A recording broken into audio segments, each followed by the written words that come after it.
For joining me. If this is your first time tuning in, let me introduce myself. My name is Cynthia.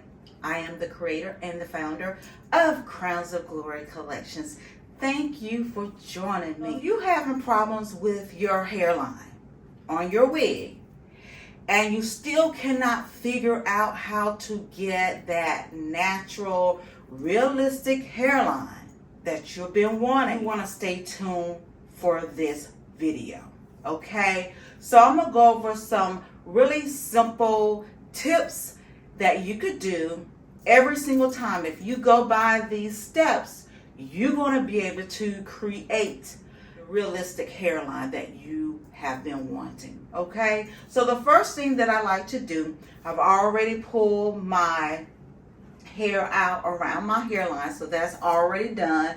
And typically you just want to go in. Now it's no order, so I don't just all the way across. I just pull hairs out sporadically around. You know, I know it probably seems like I'm just going, no, but I'm just pulling it out like this. Now I've already cut some of these baby hairs down anyway, so that's why it looked like this. This is the wig that I actually did a hack on. So if you missed that, go back and look at that video. This is the wig that I cut the layers in. If you missed that, go back and watch it. So this is the same wig that I've been working on. So what I wanted to do is just go step by step on how to recreate this wig at home if you would like to. Like I said before, I love my sideburns. Oh, yeah. To me, it helped to camouflage this area right here around your hairline. So that's why I like doing that. Some people, they don't, but I typically do. So you pull that out. Once you pull that out, now I have a couple secret weapons, my holy grail that I love to use. The first thing is my mousse. Now I was using Nairobi, and I saw someone actually using this, and they said that it actually worked better. And of course, you know, I had to run out and get some, right? So I went to my local beauty supply store and picked this up. And so that is one of the things that I love to use. And I like to use, which is the Jane Carter solution. This is the Nourish and Shine. I use that as well. And sometimes I do a combo. You know, I do it in one too. But anyway, I use the wax stick as well. But let me tell you the nitty and the gritty. You got to have you some heat. This is what's going to do it. You will have all that. If you don't have the heat, it's not going to work. Nope. It's not going to work. Okay. So some people like to use a pressing comb. I have both. But I really like my curler better. Not just this one, but a curler better, because it'll allow me to really press down and put that oomph into it to mold everything down really nice, really seamlessly. Okay. So the next thing after I pull that out, I take my mousse, go in like this. And it probably seemed like a lot, but it's going to dissolve.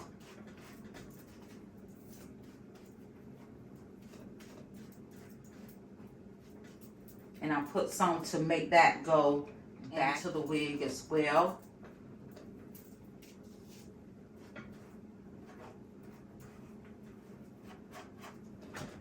Bring it on around. So once I do that, what I will do, I will take my razor, which is just a eyebrow razor. I think I got this from Amazon, but you could pick it up anywhere, beauty supply, Walmart, things like that. Again, another tip that I want to give you, what I do, once I take this out of the package, I will get a cardboard and I would take it and I would just rub it across the, like I'm cutting into the board. And the reason why I do that, because I want my razor to be dull. I don't want to cut it when it's just super sharp, okay? So I'm gonna bring you up close to me. So if you notice here, what I do is I angle it this way. Now, I typically like to go a little bit shorter. So you just take it.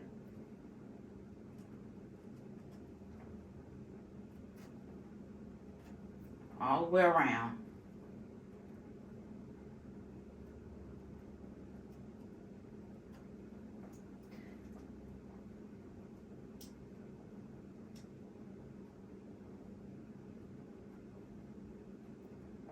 Okay.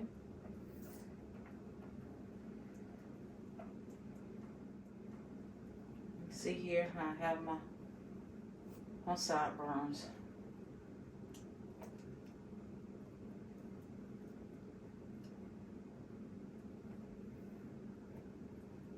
Pick this out of the way. So here, and just do that.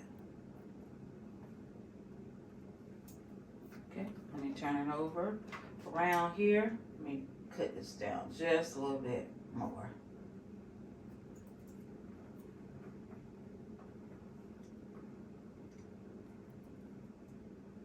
All right.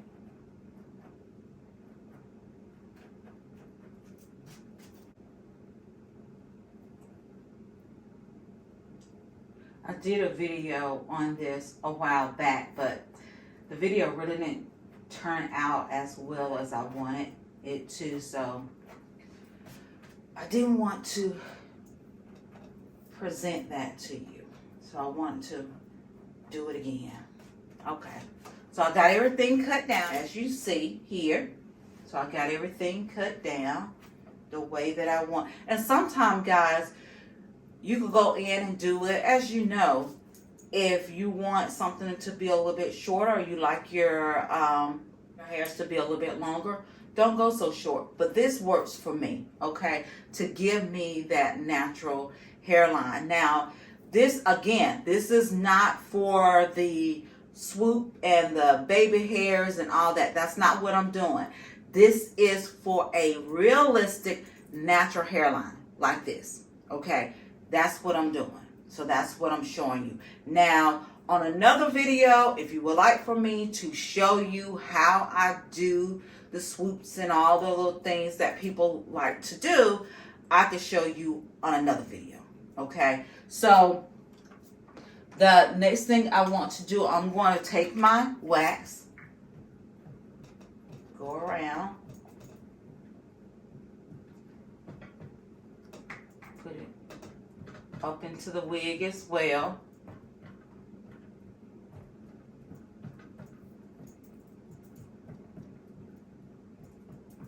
Okay, I'll do that.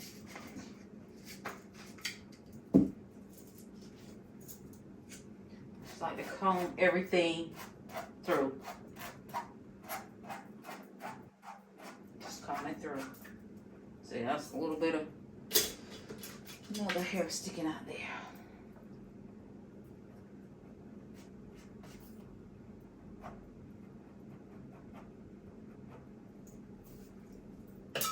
Sometimes I will go in with this as well, but we're going to see how it goes without it. All right, so I'll get my rat tail comb, and typically I start in the middle. That's where I like to start. But with my index finger, what I would do is I will position right at the, I know it's not the root, but right here at the lace. So I will position. So you got to make these fingers work for you. Okay. So once I do that, I take my heat and I press into it. Okay, so you want it to be not too hot. This is not HD lace, but when I have HD lace, you don't want your iron to be really hot. This is not HD lace, so I think this is like maybe 430 right now.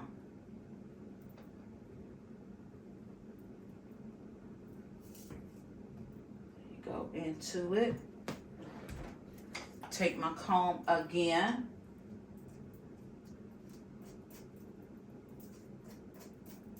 And another thing I like to do is when I bring the hair back into the wig, I would take my comb, position it right here so it would give, tighten everything up.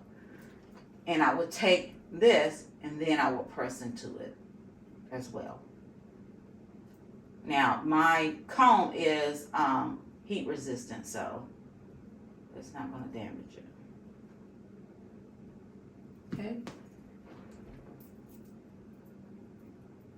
So I'll move on to the next part here. Watch my index finger. So I bring it on.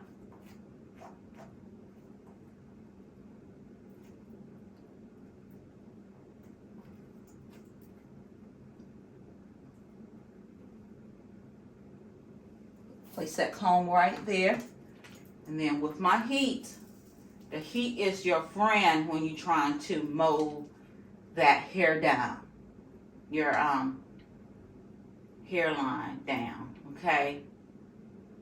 And when you do this, you don't have to do it every time.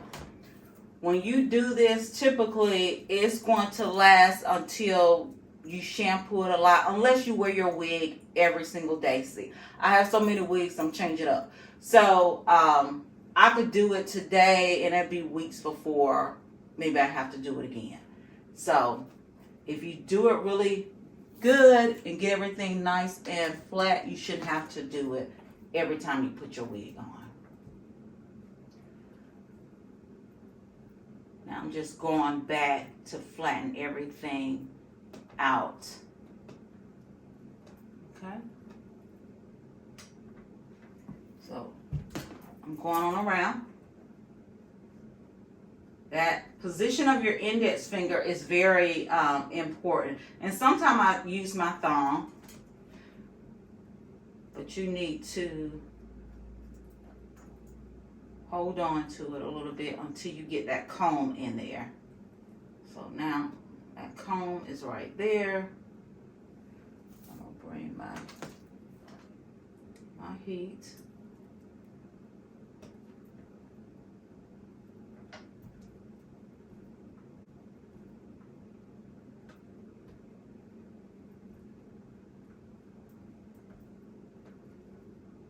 And this is, again, you just want to get it trained so it will fall back into the wig. So even though it looks like a swoop, when I put it on, I just really put it back, pull it back into my wig.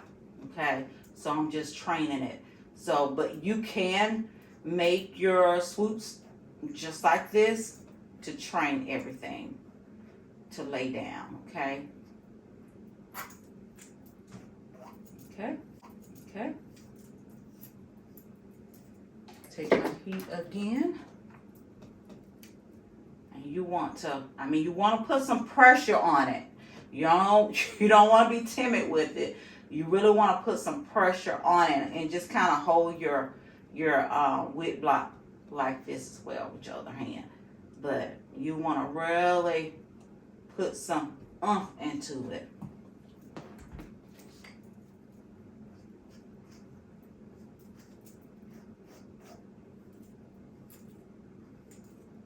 Some more heat on it right here.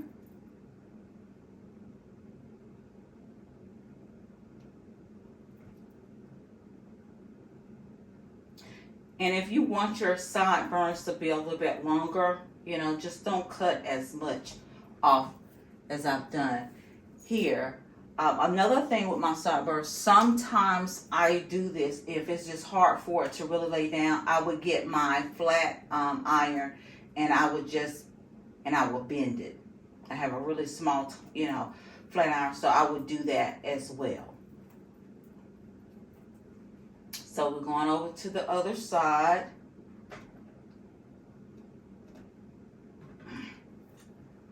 Okay.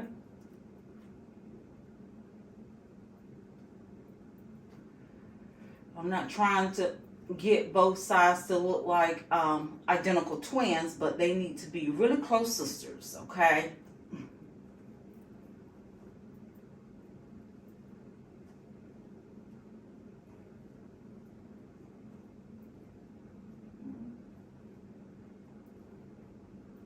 Smooth it down with that finger. Take that comb and I'll slide it right here. Take my heat.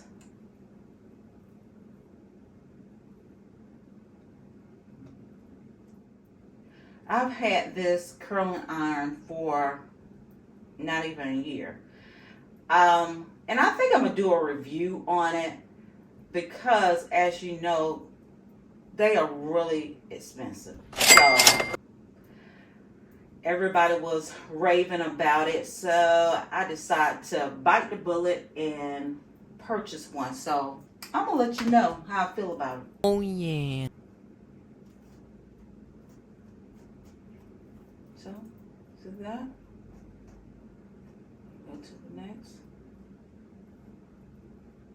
And sometimes that lace, your lace right here, because sometimes it will roll up, so you just need to pay attention to that. And just bring it back down because you don't want it to fold up under the wig.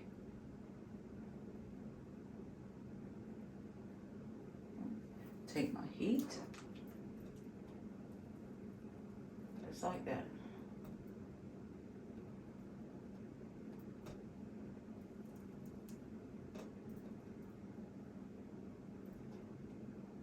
Remember, you want that pressure.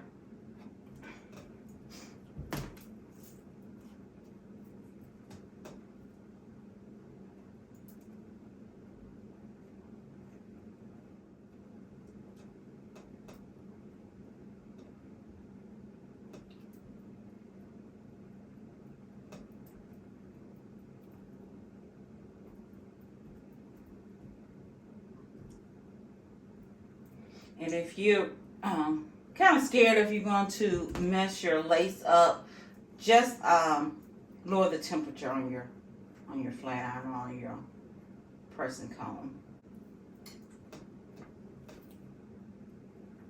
Some heat.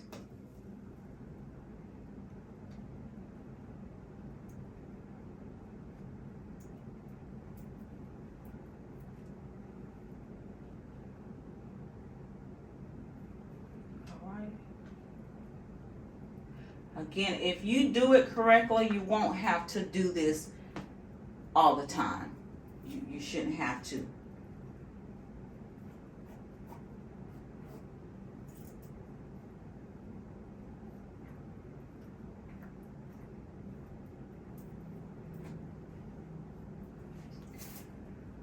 And the next thing I do, I use my Got2b.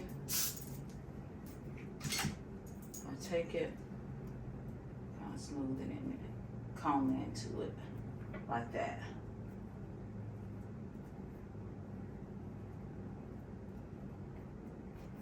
Okay.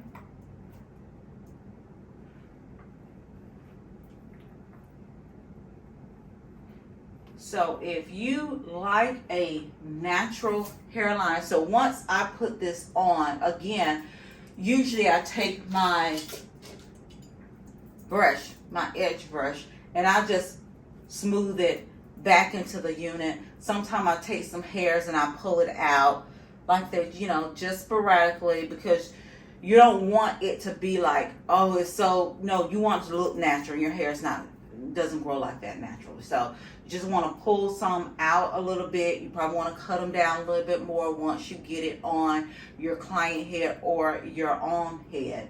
But this is it. It's very simple. Now, guys, you have to practice this, getting the hang of it. But the key thing is placing some heat on it, okay? That's what you really need to stay focused. Now, I do love these other items too, so go out and purchase. I think I got this from Amazon. Yes, I got this from Amazon, and I got this from Walmart, okay? So, again, it's nothing spectacular, but you just need to take time and do it over and over again until you get comfortable, okay? So, hopefully you have learned something. I was able to simplify everything, and you will be able to go back and recreate this for yourself. So until next time, wear your crown with confidence, and I'll see you on the next video. Love you.